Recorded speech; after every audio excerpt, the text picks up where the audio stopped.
घातक विरासतों में से एक है युद्ध में लैंड माइंस का इस्तेमाल।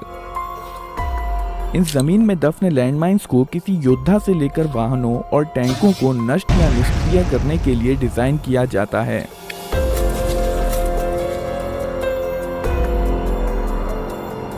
लैंड माइन एक ऐसा विस्फोटक है जिसे सतह के नीचे छुपा दिया जाता है और जब कोई व्यक्ति या वाहन इसके ऊपर दबाव डालता है या इसके नजदीक से गुजरता है तो इसमें विस्फोट हो जाता है। दुश्मन को किसी स्ट्रेटेजिक एरिया तक पहुंचने से रोकने के लिए या उसकी गतिविधि को बाधित करने के लिए दुश्मन के रास्ते में कई सारे लैंड माइन्स लगाए जाते हैं जिसे माइनफील्ड कहते हैं। अक्सर माइन विस्फोटक बल, छोटे छोटे नुकीले टुकड़े या जहरीली गैस छोड़कर किसी को क्षति पहुंचाता है। माइन के 350 से भी ज्यादा प्रकार हैं, पर फिर भी इन्हें दो श्रेणियों में बांटा जा सकता है, एंटी टैंक माइंस और एंटी पर्सनल माइंस। इन दोनों तरह की माइंस का काम करने का तरीका लगभग एक जैसा होता है, लेकिन आमतौर पर एंटी टैंक माइंस बड़े साइज के होते हैं और इनमें एंटी पर्सनल माइन के मुकाबले ज़्यादा बारूद होता है। एंटी टैंक माइंस किसी टैंक या ट्रक को तबाह करने के साथ साथ इसके आसपास मौजूद लोगों को भी मौत के घाट उतारने में सक्षम होते हैं। इसके अलावा एक एंटी टैंक माइन में विस्फोट करने के लिए ज़्यादा दबाव की ज़रूरत होती है। वहीं एंटी पर्सनल माइंस को खास तौर पर पैदल सैनिकों को किसी भौगोलिक क्षेत्र पर पहुंचने से रोकने के लिए इस्तेमाल किया जाता है। माइंस प्रेशर, ट्रिप वायर या रिमोट डिटोनेटर से एक्टिवेट हो जाते हैं और अपने टारगेट को तुरंत ही तबाह कर देते हैं। ज़्यादातर माइंस में एक मेटल की बॉडी होती है जो विस्फोट होने पर छोटे छोटे घातक नुकीले टुकड़ों में फट जाती है। हालांकि कुछ माइंस में पहले से ही मेटल के टुकड़े और मेटल बॉल्स को डाल दिया जाता है। यह एक एंटी पर्सनल माइन M16 है जो कि एक बाउंडिंग टाइप का माइन है। ये माइन दूसरे माइंस की तरह जमीन के नीचे नहीं फटता है, बल्कि फटने से पहले यह उछलकर हवा में लगभग 1 मीटर तक चला जाता है ताकि ज़्यादा से ज़्यादा इलाके को क्षतिग्रस्त किया जा सके।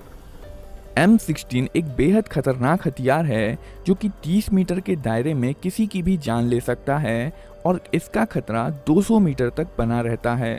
ये mine fuse M605 propelling charge और कास्ट आयरन शेल से मिलकर बना होता है जो एक स्टील केस के अंदर पैक्ड होते हैं। शुरुआत में माइन फ्यूज और माइन अलग अलग होते हैं। माइन को सेट करने से पहले फ्यूज को माइन में बने होल में कस दिया जाता है। फ्यूज के ऊपर 3 प्रेशर प्रॉन्ग्स होते हैं और इसके साइड में एक रिलीज पिन होती है। ये स्ट्राइकर है। स्ट्राइकर स्प्रिंग के दबाव में होता है और इसे रिलीज पिन की मदद से प्राइमर पर स्ट्राइक करने से रोका जाता है। रिलीज पिन स्प्रिंग के दबाव में स्ट्राइकर में बने खांचे में लगी रहती है और स्ट्राइकर को लॉक्ड पोजीशन में रखती है। फ्यूज तब काम करता है जब इन प्रॉन्ग्स पर पर्याप्त दबाव डाला जाता है या रिलीज पिन को बाहर की ओर खींचा जाता है।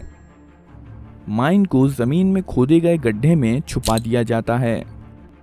लैंड माइन को एक्टिवेट करने के लिए लॉकिंग सेफ्टी पिन और फिर पॉजिटिव सेफ्टी पिन को निकाल दिया जाता है। जब कोई तीनों में से किसी भी प्रॉन्ग पर कदम रखता है तो ट्रिगर, जो कि प्रेशर स्प्रिंग के दबाव में होता है, नीचे की ओर जाने लगता है। ट्रिगर का एक छोर, जो कि वेज शेप का होता है, रिलीज पिन को बाहर की ओर धकेल देता है, जिसके कारण स्ट्राइकर अनलॉक हो जाता है और इसलिए स्ट्राइकर स्प्रिंग के दबाव के कारण प्राइमर से जा टकराता है। प्राइमर में इम्पैक्ट सेंसिटिव विस्फोटक होता है जो झटका लगने पर जल जाता है और फ्यूज डिले चार्ज में इग्निशन शुरू कर देता है। फ्यूज डिले चार्ज 2 से 3 सेकंड तक जलता है, जिससे दुश्मन को आगे बढ़ने और माइन से अपना पैर हटाने के लिए पर्याप्त समय मिल जाता है। फ्यूज डिले चार्ज की चिंगारी से फ्यूज इग्नाइटर चार्ज जल जाता है और fuse igniter charge propelling charge को जला देता है। प्रोपेलिंग चार्ज में एक छोटा सा विस्फोट होता है जिसके कारण कास्ट आयरन शेल बाहरी केसिंग को पीछे छोड़ते हुए हवा में लगभग 1 मीटर की ऊंचाई तक उछल जाता है। और इसी समय यह डिटोनेटर डिले चार्ज में इग्निशन शुरू कर देता है। जब कास्ट आयरन शेल लगभग 1 मीटर की ऊंचाई पर होता है, दोनों डिटोनेटर्स में एक छोटा धमाका होता है, जिसके कारण मेन चार्ज में आग लग जाती है। मेन चार्ज में आग लगने से बहुत सारी गर्म गैसें पैदा होती हैं, जिससे अचानक से प्रेशर बहुत बढ़ जाता है।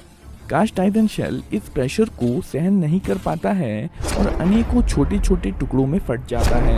यह तेज गति से गुजरते हुए छोटे छोटे लोहे के टुकड़े ही किसी के जख्मी होने का या मौत का कारण बनते हैं।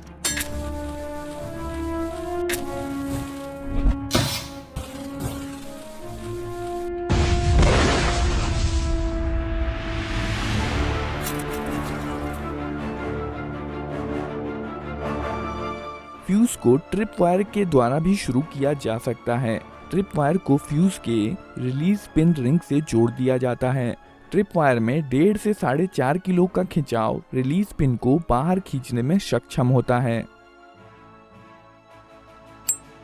रिलीज पिन खींचने से स्ट्राइकर अनलॉक हो जाता है और प्राइमर पर चोट करके फायरिंग मैकेनिज्म को शुरू कर देता है।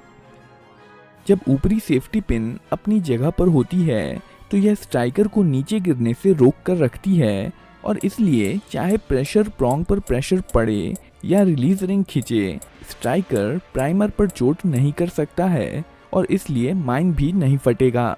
फ्यूज के साइड में एक और सेफ्टी पिन होती है जो रिलीज पिन को अपनी जगह पर बनाए रखती है और स्ट्राइकर को अनलॉक होने से रोक कर रखती है।